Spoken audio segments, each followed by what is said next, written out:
news, good vibes. Oy, para po sa ating good news, good vibes, ang hatid po ng isang chikiting mula sa Jesus is Lord Church Modesta sa San Mateo, Rizal. Ipinamalas kasi ng 3 taong gulang na bata ang kanyang talento sa kanyang cute na pagsayaw. Head up po at panoorin yung lahat.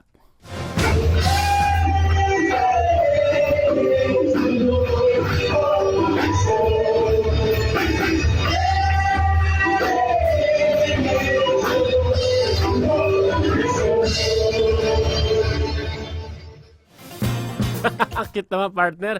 Yan po si Elijah Levy Gonzalez o mas kilala bilang Ellie. Ang kwento ng kanyang mommy Ver na may practice noon sa kanilang local church para sa paparating na anibersaryo ng JL Modesta. Lagi raw nakikijoin ang chikiting tuwing may practice, lalo na kapag JL songs ang pinapatugtog o inaawit.